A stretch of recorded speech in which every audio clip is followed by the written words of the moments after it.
Number one, there is no such hadith that forbids it. That is slavery I'm talking about. Number two, the two sources of Islam are the Quran and Sunnah. Those who reject the Sunnah have, according to the scholars, committed kafir, sin as hell without the Sunnah. We wouldn't know how to pray or perform Hajj. Sin as hell, the Quran doesn't cover these things. So what do you want from me? To chop Islam in half and work with that? I can use the Sunnah, without which there is no Islam.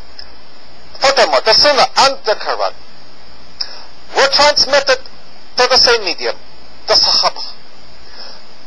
Why would you trust the Quran and not the Sunnah, seeing as how they were both passed down the same way?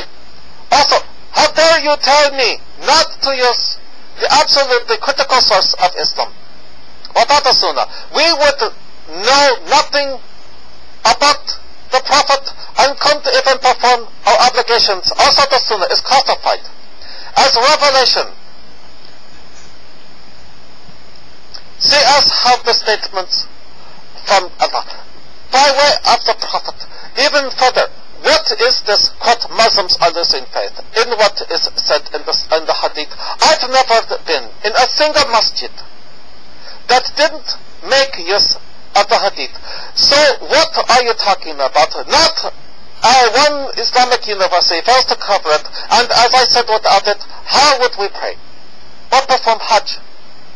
Or perform marriages? Also, read from verse 23. The topic is marriage. How is that not clear? How can marrying a slave remove the complaint of what happened to U.S. slaves? What do the two have to do with each other?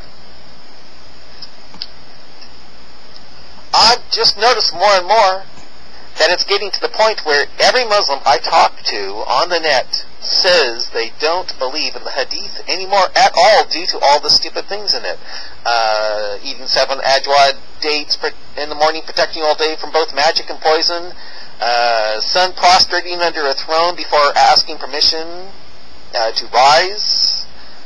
Sun and moon traveling in chariots, and the sea of water held up over our heads by the power of Allah, that not a drop falls. And they say they only believe what is in the Quran. I bet, though, they do believe the hadith about the cowering Jew hiding behind a rock whose cover is blown. I bet they believe that, right? Despite the fact that the Orthodox scholars said that those who reject the hadith as a whole are disbelievers, well, then those Muslims I've been talking with are no longer Muslims, I guess. But what parts of the hadith do you believe in? You say you can't reject it as a whole, meaning you can reject parts. What parts do you reject? The sun asking permission to rise? The 7 Adrar days protecting you all day against both magic and poison? 1 hour of deep contemplation being better than 6 years of worship? Those 3 things? Or are you saying those things are true? When I say as a whole, I'm referring to different opinion on the authority of meaning of less authentic hadith. Another thing, you keep with this, quote, those I talk to online, unquote, as if this is a proof. This establishes nothing. It cannot possibly represent any demographic of the Muslim community. You cannot possibly have any idea of what percentage hold to that. I have talked to Christians who hold unorthodox view. A lot of them. I can't assume Christendom has left its orthodoxy. But what you are saying is that the hadith is something to be followed and believe in. True? All of it? See, the Christians, I can't assume Christendom has left its orthodoxy, nor would it make any sense to demand that every Christian I talk to argue from that position, rather than the one they and the general Christian populace holds, which in fact is what you have done. No, I've just noticed that more and more Muslims say they don't believe in the Hadith, just the Quran. You pointed out that they are wrong, making me wonder how much you believe in the Hadith. You mentioned something about, quote, as a whole, end quote. So I'm taking that even includes, quote, that the sun running prostrating under the throne of Allah when it sets, and then asking permission to rise again is true? And the 7 Ajwa dates protecting all day from both magic and poison is true? And 1 hour of deep contemplation is better than 60 years of worship is true? Number 1, I uphold the first. Number 2, as well as the second. Number 3, I reject the third, seen as how the narration this week. What would constitute a weakness in the Hadith? 7 Ajwa dates protecting you all day from both magic and poison? Sun asking permission to rise again? 1 hour deep contemplation is better than 60 years of worship?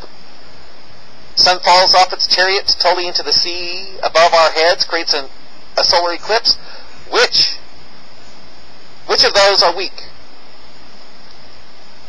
Also, be careful what you call stupid Christian. Number 1, Mark 16, 15 through 18. Ecclesiastes 1 through 5. Do you accept or reject these? Or what do you think of them? What do you think they mean? No, I don't reject them. But I feel that Mark 16, 15 through 18 is a kingdom age command for the apostles, and later a prophecy to be fulfilled during the Great Tribulation. We are living in the age of grace now. Jesus, while on earth, preached the gospel of the kingdom age. As far as Ecclesiastes 1 through 5 is concerned, that whole book is poetic. Quote, hastening back, unquote, can be seen as days flying by. If it rests, ask permission to rise, prostrates under a throne, is Noah's parent, then I say, ouch. He doesn't respond.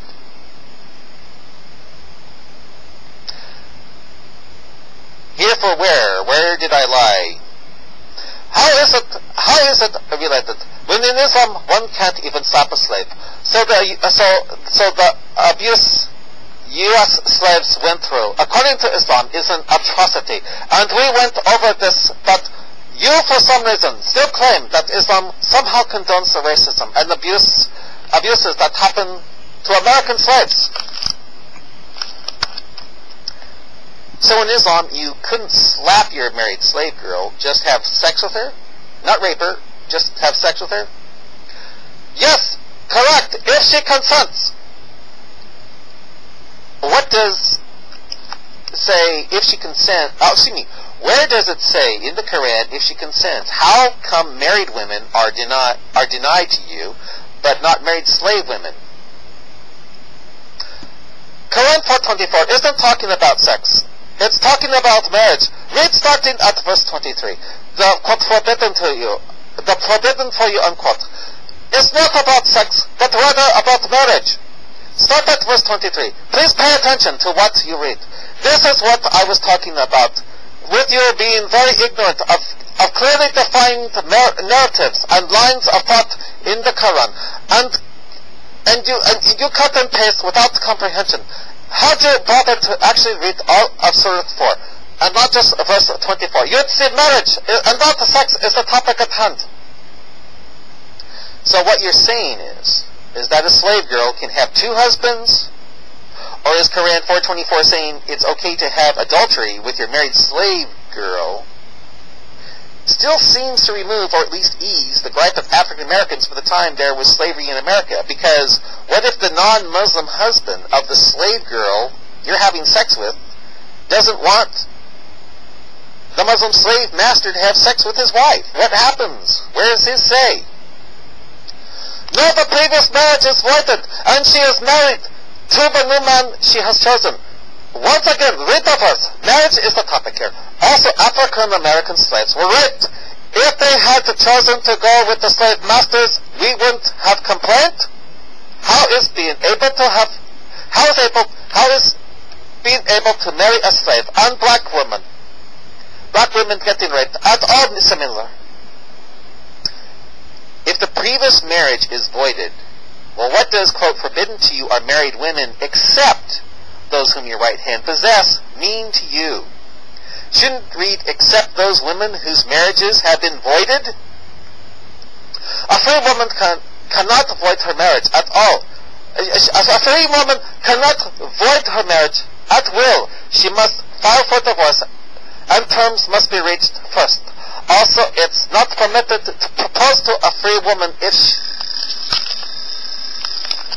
it's not permitted to propose to a free woman if she is married, or even if someone else has proposed, until she turns him down. She is totally off limits.